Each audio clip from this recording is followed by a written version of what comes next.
윤동주 시인이 이 가을을 참 잘 표현했다는 생각이 드는 것이, 가을 하늘을 보면 계절이 지나간 하늘에는 가을로 가득 차 있다라는 그 표현이 요즘 아주 공감이 많이 되는 그런 하늘입니다. 오늘이 절기상 찬이슬이 맺힌다는 할로입니다. 이 할로가 되면 가을 곡식들이 잘 여물어가는 시기라고 합니다.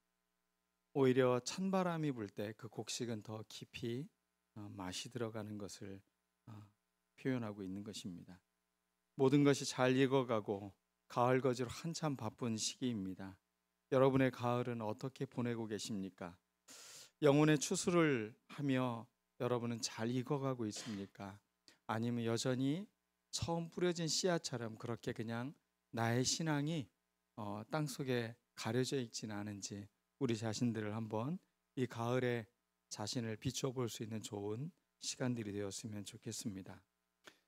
오늘부터 이제 열왕기상 말씀을 우리가 보게 될 것입니다. 열왕기상은 처음 시작이 다윗 왕 인생의 끝을 기록한 것으로 시작을 합니다. 여러분, 인생의 끝을 기록해 놓고 왕들의 이야기를 쭉 기록했다는 것은 그 사람의 끝을 보면서 그것을 지표로 삼아 우리들이 어떻게 왕으로서 다스려야 될지를 잘 가르쳐주고 있는 책이 바로 그러한 책인 것입니다. 이것은 왕들에게 당부하는 것뿐만 아니라 오늘 우리가 살고 있는 우리에게도 여전히 우리가 인생에 좋은 하나님의 영향력을 미치며 살아가기 위해서 그리스도인들이 어떻게 살아가야 되는지 바른 기준점을 제시해주는 말씀이기 때문에 우리도 역시 주의 깊게 들어야 될 것입니다. 다윗은 어떤 사람이었습니까? 블레셋 장수 골리앗을 무찌른 영웅이었습니다. 또 그는 믿음의 사람이었습니다. 또 시와 노래를 잘 부르는 사람이기도 했습니다. 아주 낭만적인 사람이기도 했습니다. 사울의 괴롭힘 가운데서도 그는 하나님이 세운 사람이라는 그 명분을 분명히 하며 신의를 지키는 사람이었습니다. 통일왕국을 이룬 사람이었고 그는 많은 선한 그런 일들을 했던 사람이었습니다. 반면에 그는 멋진 왕이기도 함과 동시에 남의 아내를 도둑질하였고 또 살인을 하였고 이제 나이가 들어 늙었습니다. 그를 그토록 따르고 목숨까지도 바쳤던 요압이 배신하고 아들 아도니아가 자신이 왕이 될 것을 당연시하며 반기를 드는 때가 바로 이 열왕기상 처음 출발에 그런 걸로 기록되어져 있습니다.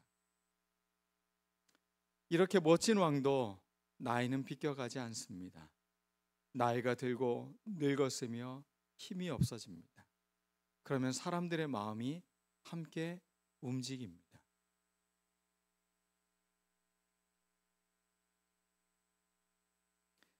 열왕기상 1장 1절에는 이렇게 기록되어져 있습니다.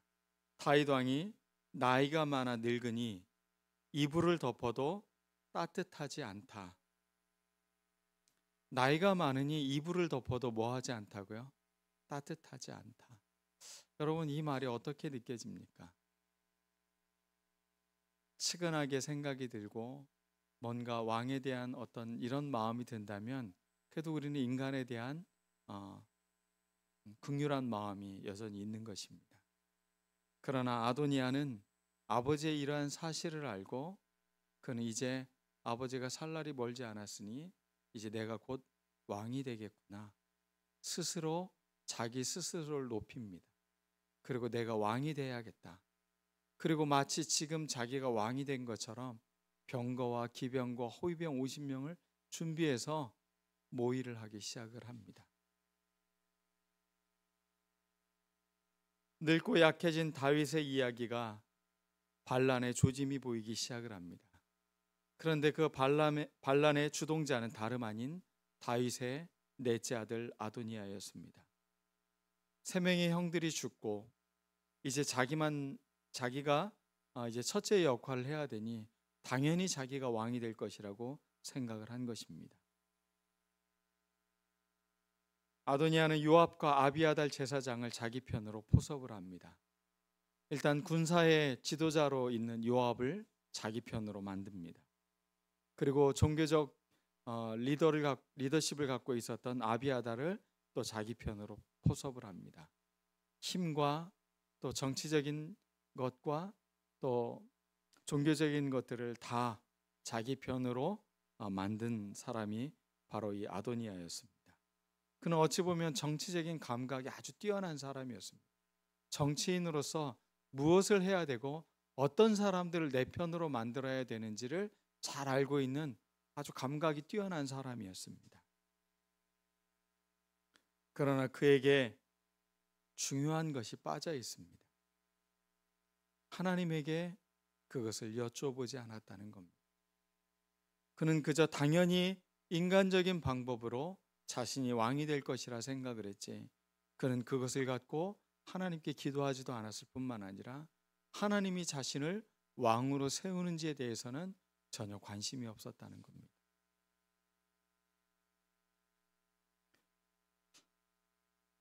리더십이 위기에 처할 때 늘 그 리더십의 위기에는 분열의 조짐이 보입니다. 밑에 따르던 사람들이 갈라지기 시작을 합니다. 그때 그 갈라질 때는 그 왕이 또 어떤 그 리더가 했던 좋은 일들을 기억하지 않습니다. 지금 그 사람의 현재의 상황, 약하고 힘이 없고 그가 아무것도 할 수 없다는 것에 오히려 포커스를 맞추고 있습니다. 그리고 사람들의 마음을 빼앗습니다. 신의를 저버린다는 게 무엇입니까? 김보성인가요? 의리하는 분이 신의, 의리 이런 것들을 저버리는 이유가 있습니다. 그것은 고마움을 잃어버렸을 때입니다. 고마움을 간직한 사람들은 신의를 지킵니다. 적어도 다윗은 어땠습니까?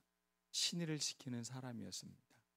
아무리 자기를 죽이려고 하는 사울 왕이어도 그를 함부로 대하지 않습니다. 그에게는 이런 신의와 의리를 갖고 있는 사람이었습니다. 여러분, 신앙생활하면서 여러분 이런 신의를 갖고 있습니까? 아니면 요압처럼, 아비아달처럼 리더가 뭔가 문제가 있다고 느낄 때 그것을 과소평가하고 고마움을 느끼지 않으면서 그렇게 반란의 무리에 끼어 있습니까? 시편 1편 말씀은 이것을 아주 우리에게 잘 이야기를 하고 있습니다. 복 있는 사람은 악인들의 꾀를 따르지 아니하며 죄인들의 길에 서지 아니하며 오만한 자들의 자리에 앉지 아니하며. 악인들의 꾀, 모임을 하는 거죠. 모략을 꾸미는 거예요. 죄인들의 길에 서지 않고 오만한 자의 자리에 앉지 않는다. 아도니아는 어떤 사람이었습니까? 그는 오만한 사람이었습니다. 자기 스스로 왕이 된다고 생각하는 사람이었습니다. 그는 악인들의 꾀를 따르도록 만들고 있습니다. 그리고 죄인의 길에 서도록 만들고 있습니다. 여러분, 요압과 아비아달이 그렇게 신실했던 사람이고 충성스러웠던 사람들인데 어떻게 그들이 이렇게 쉽게 변했을까요? 그 이유를 시편 1편 2절 말씀에 기록하고 있습니다. 오직 여호와의 율법을 즐거워하며 그의 율법을 취하러 묵상하는도다. 그는 두 가지를 잃어버렸다는 겁니다. 하나님의 말씀이 더 이상 즐겁지 않다는 겁니다. 율법의 말씀이 자기에게 들려지고 그것이 가슴에 새겨지는 것이 더 이상 즐거운 일이 아닌 겁니다. 그리고 묵상하지 않습니다.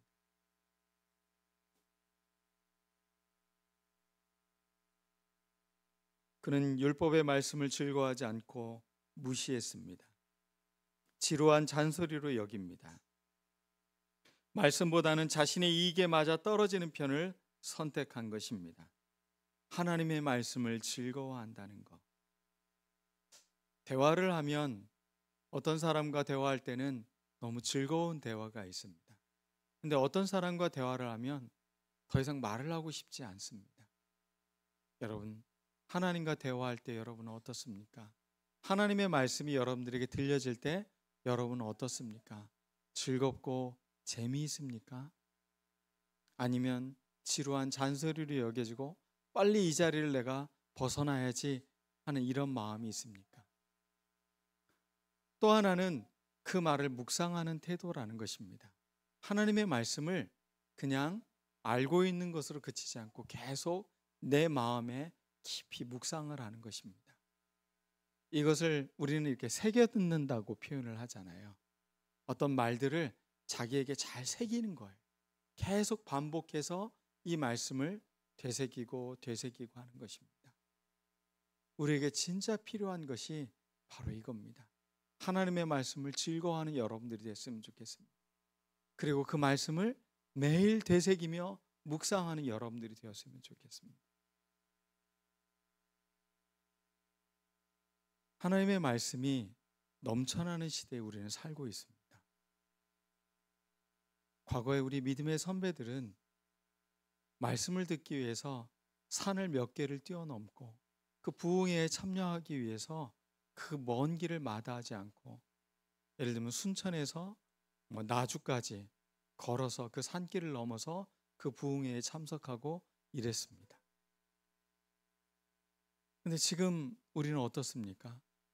전화기를 켜서 얼마든지 말씀을 들을 수가 있습니다. 근데 놀랍게도 그렇게 쉽게 말씀을 접할 수 있는 우리들에게 잃어버린 게 있다는 겁니다. 그 말씀을 즐거워하지 않고 그 말씀을 묵상하는 힘이 점점 사라졌다는 겁니다. 말씀을 묵상하시기 바랍니다. 제가 아는 목사님 한 분은 산책하는 걸 참 좋아하십니다. 등산을 하시고 길을 걷고 이러면서. 근데 그분이 이런 표현을 하시는 거예요. 걸으면 저절로 묵상이 된대요. 말씀이 자꾸 새겨지고 새겨지고. 그래서 그분은 뭔가를 타지 않고 빠르게 가지 않는 아주 단순한 이 걸음이지만 그 걸음을 통해 하나님의 말씀이 자기에게 새겨지는 경험을 하게 된다고.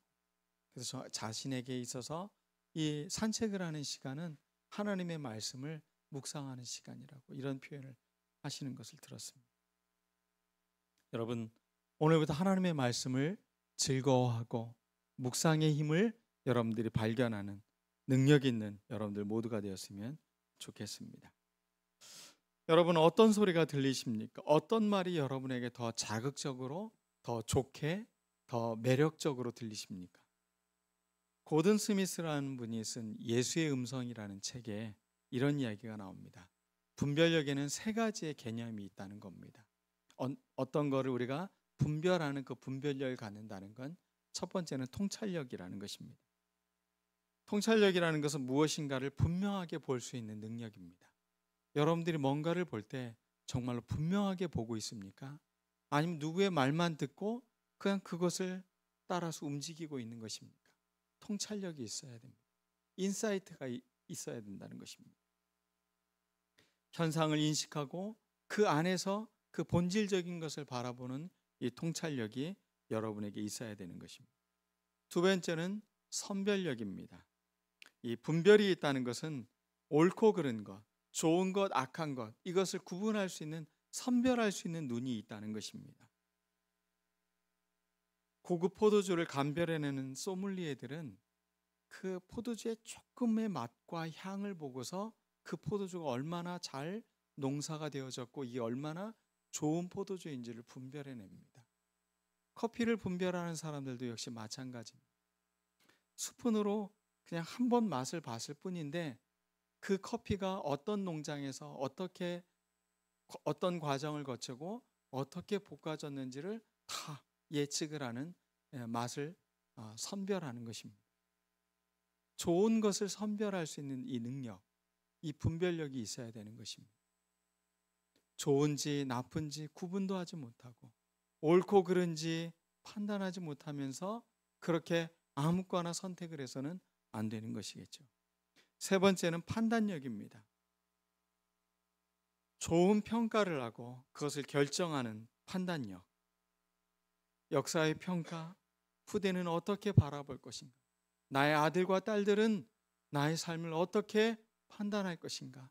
하나님이 이것을 어떻게 바라보고 계실까? 그러면서 바른 분별력이 생기기 때문에 그렇습니다. 판단력이라는 것은 기준점이 분명하다는 것입니다. 어떤 기준을 갖고 그것을 판단하느냐. 지혜의 왕인 솔로몬은 그의 잠언 첫 시작을 1장 7절에 보면 여호와를 경외하는 것이 지식의 근본이다. 그런데 미련한 자는 지혜와 훈계를 멸시한다라고 말하고 있습니다. 여러분, 근본을 이루고 있는 것, 그게 여호와를 경외하는 태도라는 것입니다. 반면에 미련한 자는 지혜와 훈계를 멸시한다라고 말하고 있습니다. 오늘 이 솔로몬에게 다윗은 당부를 하고 있습니다. 유언을 하고 있습니다. 또 경고를 하고 있는 것입니다. 이 세 가지를 잊지 말라고 하고 있는 것입니다. 첫 번째, 힘써 대장부가 되라 라고 말하고 있습니다. 이 대장부라는 히브리어 단어는 카자크라는 그 단어인데 뭔가를 강하게 한다, 견고하게 세운다, 그래서 흔들리지 않는다 라는 표현을 갖고 있는 게 힘써 대장부가 되라는 것입니다. 믿음의 대장부가 된다는 건 어떤 것입니까? 주변에 일어나는 것들에 요동하지 않는 것입니다. 사람들이 어떤 말을 하는 것에 흔들리지 않는다는 겁니다. 믿음의 심지가 견고한 사람, 그런 사람이 대장부인 것입니다. 육체적인 대장부, 성별의 대장부가 아니라는 것입니다. 믿음이 견고하여서 어떠한 것에도 치우치지 않는 그런 견고한 심지가 굳은 사람, 여러분에게 그런 믿음이 있어야 되는 것입니다.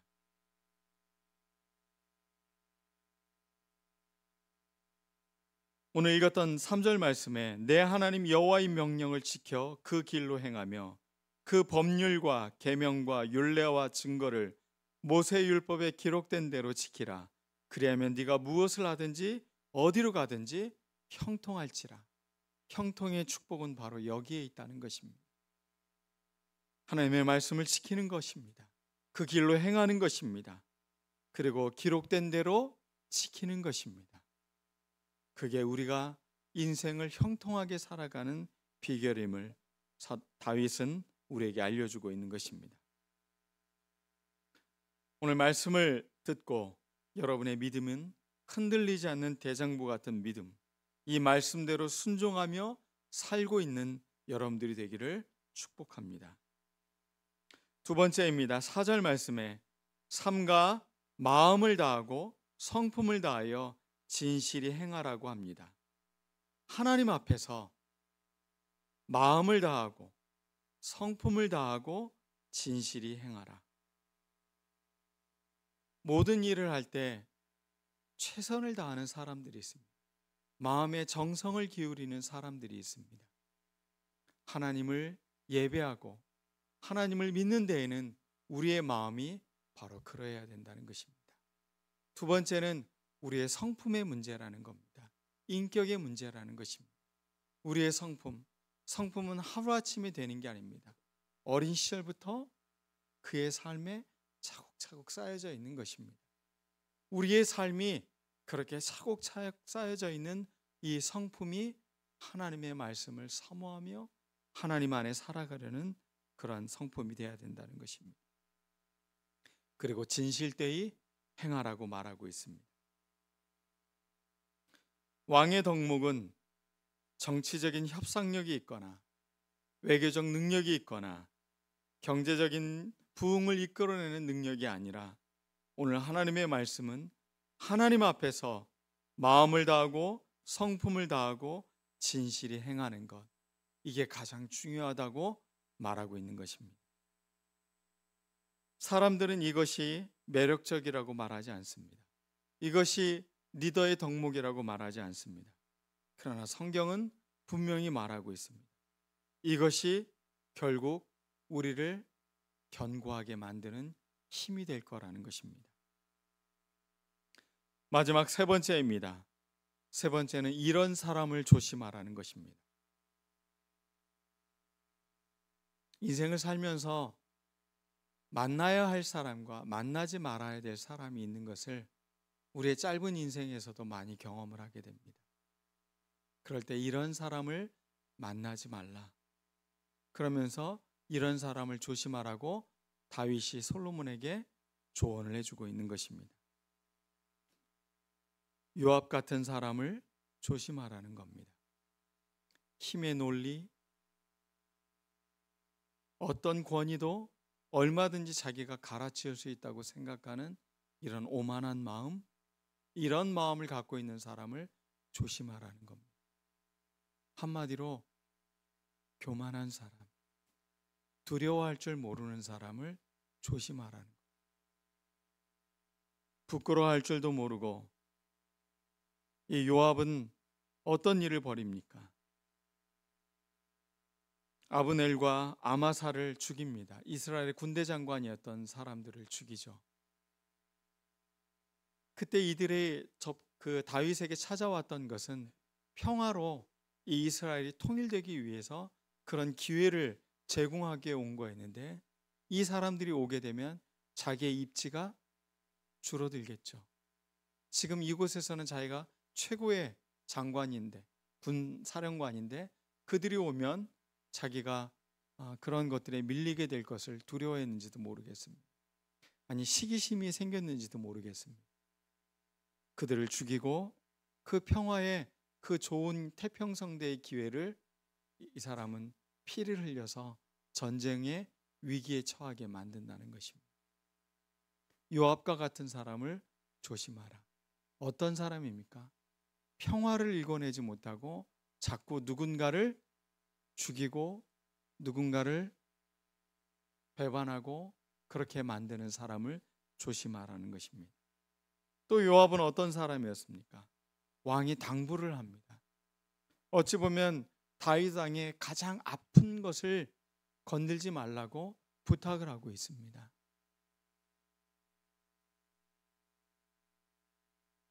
압살롬을 좀 관대하게 대하라고 이야기를 했지만, 이 압살롬을 요압은 어떻게 합니까? 그의 창으로 찔러서 죽입니다. 처참하게 죽입니다. 만약 그가 다윗의 말에 조금이나마 귀를 기울였다면 아마 포로로 잡아왔을 것이고, 그를 어떻게 유배를 보내도 됐을 테고, 다른 방법이 있었을 텐데 그 자리에서 그를 죽이게 됩니다. 여러분, 이런 잔인무도한 사람, 당부를 함부로 하는 사람, 이런 사람을 조심해야 됩니다. 혹시 여러분들이 사업을 한다거나 사람들을 리더의 역할이 있다면 이 요압과 같은 사람은 가까이 하지 마십시오. 위험한 인물입니다. 두 번째는 누구입니까? 시므이 같은 사람을 조심하라고 말하고 있습니다. 시므이는 어떤 사람이었습니까? 그는 다윗이 어려움에 처해서 압살롬을 피해서 도망칠 때 악독한 말로 다윗을 저주했던 사람이었습니다.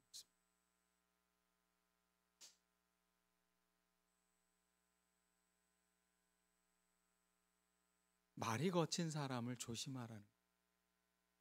여러분, 말은 그 사람의 됨됨입니다. 말을 함부로 하고 말의 칼을 갖고 있는 사람은 그의 인품이, 그의 행동이 그렇게 똑같이 나오기 때문에 그렇습니다. 그러므로 믿음의 사람들은 언어가 달라져야 됩니다. 여러분의 언어는 한국어가 아니라 천국어가 돼야 됩니다. 하나님 나라의 언어를 갖고 있어야 되는 거예요. 세상 사람들처럼 똑같이 말하고 똑같이 욕하고 똑같이 저주하고 그런 말로 우리가 살아가면 우리는 잘못된 언어를 갖고 있는 것입니다. 여러분, 언어가 얼마나 바뀌기 어렵습니까? 사투리 하나도 바꾸기가 어렵더라고요. 제가 충청도 사람이지 않습니까? 근데 놀랍게도 나이가 들면 들수록 사투리를 더 쓰게 됩니다. 언어라는 게 이렇게 무서운 겁니다. 오늘부터 여러분들 천국의 언어를 사용하시기 바랍니다. 천국의 언어는 성경에 우리에게 많은 것을 가르쳐주고 있습니다. 이 언어를 묵상하고 이 언어를 살아갈 때 우리는 이 말들이 여러분에게 자동적으로 나오게 되는 것입니다. 세상적인 말들, 남을 저주하는 말들, 남을 함부로 하는 말들, 이런 말들 하지 마시기 바랍니다. 특별히 그 사람이 어려움에 처해 있을 때 절대 그 사람에게 저주하는 말을 하지 말아야 됩니다. 악독한 말을 하면 안 됩니다. 어렵고 힘든 사람한테는 이런 말을 하면 안 되는 겁니다. 다윗은 시므이가 잘못된 사람이라는 것을 바로 이걸로 평가하고 있는 겁니다. 가장 어려울 때, 가장 절박한 상황 가운데 있는 그 사람에게 저주를 퍼부며 악독한 말을 하는 사람, 이런 사람은 가까이 두면 안 된다는 것입니다. 혹시 여러분 친구 중에 그런 친구 있습니까? 그냥 지금 끊어내는 게 오히려 차라리 낫습니다. 뭐 절교하겠다라고 선언하지 마시고 그냥 자주 연락을 안 하면 저절로 끊어지니까 그런 사람을 여러분 조심하십시오. 여러분들이 힘들고 어려울 때 함부로 말을 하는 사람, 악독한 말로 저주를 퍼붓는 사람이 돼서는 안 되는 것입니다. 여러분 천국의 언어를 잘 소유해서 그 언어로 사람들을 살리고 용기를 주고 정말로 사람들이 가까이 하고 싶은 그런 천국의 언어를 가진 여러분들 모두가 되기를 축원합니다. 그리고 이런 사람은 반대로 가까이 하라고 말을 하고 있습니다. 길앗 바르실레의 아들들에게 은총을 베풀어 그들이 너의 상에서 먹는 자 중에 참여하게 하라. 왕의 식탁에 함께하고 있는 사람, 그런 사람을 이런 사람들이다 라고 말하고 있습니다. 어떤 사람입니까? 설명을 하고 있습니다. 네 형 압살롬의 낯을 피하여 도망할 때 그들이 내게 나아왔느니, 어려움 가운데 위기 가운데 빠져 있는데 지금 다윗 왕은 도망치고 있습니다. 권력에 지금 우위에 있는 사람은 압살롬처럼 보였을 겁니다. 그러면 내가 어느 편에 서야 내 목숨을 부지할 것인지를 너무나 잘 알고 있습니다. 사람들은. 그런데 자기의 목숨보다도 다윗 왕의 딱하고 어려운 처지를 보고 그에게 다가와서 그를 섬기고 그를 환대해주는 그 사람, 이런 사람들을 어떻게 하라는 거예요? 가까이 두라는 것입니다.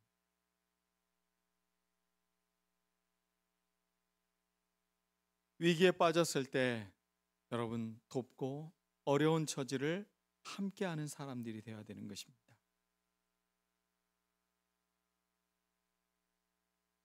오늘 말씀이 이 바르실레의 아들들처럼 그렇게 길앗 사람들처럼 어려움 가운데 있는 사람들을 잘 돌보고 그들을 힘을 주고 용기를 주는 우리들 모두가 되었으면 좋겠습니다. 교회에 보통 기도의 용사들이 있죠. 모여서 철야 기도를 합니다. 자녀들이 믿음으로 가정을 이루도록 기도하고 또 이 나라가 믿음으로 굳건해질 수 있는 그런 나라가 되기를 위해서 나라와 또 교회와 또 자녀들을 위해서 열심히 기도를 하십니다. 근데 그분들이 기도회를 마치고 서로 이제 사적인 이야기를 나눕니다. 집사님 딸은 사귀는 사람이 있어요? 예, 있어요. 뭐 하는 사람인데요? 네, 대기업에 다니고 있어요. 명문대를 나왔고 집안도 좋습니다. 그런데 한 가지 흠이 있다면 신앙이 없어요. 그러자 그 이야기를 듣던 권사님이 아유, 신앙은 뭐 결혼해서 믿으면 되죠. 사람만 좋으면 되는 거 아닙니까? 밤새 기도를 했는데 결과는 현실적인 것에 마음을, 그러한 판단에 마음을 빼앗기는 것이죠.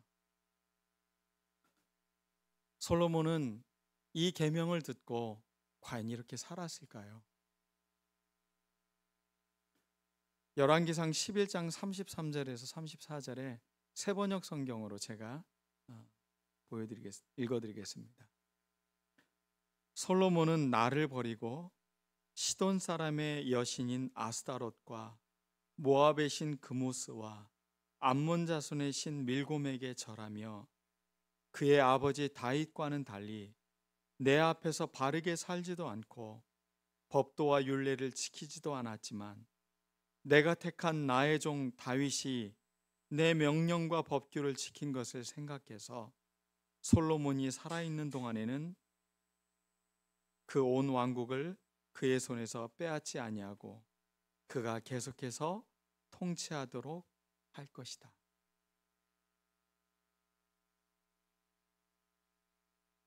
하나님은 지금 다윗이 남겨준 이 유언의 말씀이 기준점이 되도록 이야기를 해주었지만 솔로몬은 그것을 왕이 돼서 점점 교만해졌고 말씀과는 동떨어진 삶을 살아가게 되었다는 겁니다.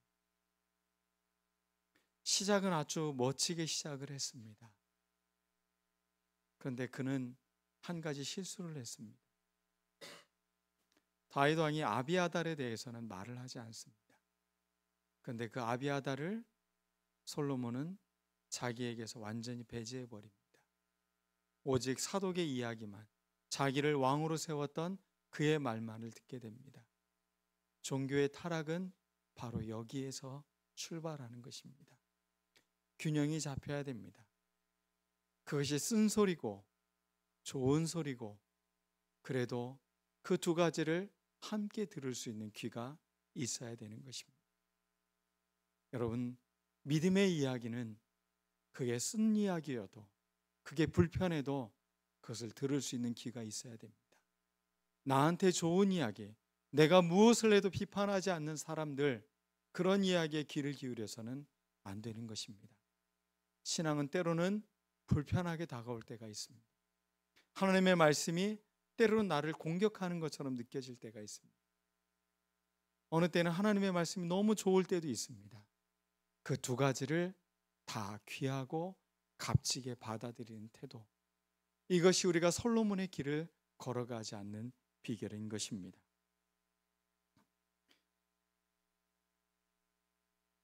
복 있는 사람은 악인들의 꾀를 따르지 아니하며 죄인들의 길에 서지 아니하며 오만한 자들의 자리에 앉지 아니하고 오직 여호와의 율법을 즐거워하여 그의 율법을 취하러 묵상하는도다. 매일매일 우리는 이렇게 말씀을 묵상하고 즐거워하고 하나님의 말씀이 내 삶을 이끌어가는 그 즐거움을 우리가 갖고 있는 이상 우리는 흔들리지 않는 사람들이 됩니다. 그래서 시편 1편에 그는 시냇가에 심은 나무가 철을 따라 열매를 맺으며 그 잎사귀가 마르지 아니함 같으니 그가 하는 모든 일이 다 형통하리로다. 악인들은 그렇지 아니하며 오직 바람에 나는 겨와 같도다. 아까 믿음의 대장부가 되라라는 말의 반대가 바로 이것입니다. 바람에 나는 겨와 같은 사람, 여기저기 휩쓸리며 쏠리는 사람들이라는 것입니다. 누가 이 말을 하면 이 사람한테 쏠리고 저 말을 하면 저 사람에게 쏠리고 그런 사람이 아니라는 것입니다. 그러므로 악인들은 심판을 견디지 못하며 죄인들의 의인들의 모임에 들지 못하리로다. 무릇 의인들의 길은 여호와께서 인정하시나 악인들의 길은 망하리로다. 시편의 첫 출발은 바로 이렇게 시작하고 있습니다. 오늘 이 노래가 한 주간 우리의 노래가 되었습니다. 나는 여호와의 율법을 즐거워하겠습니다. 내가 주야로 묵상하겠습니다. 오늘 들은 이 말씀을 여러분들이 한 주간 즐거워하고 묵상해서 이것이 우리의 언어가 되는 놀라운 은총이 있기를 축원합니다. 기도하겠습니다. 오늘 말씀을 기억하면서 주님께 우리 같이 기도드리겠습니다.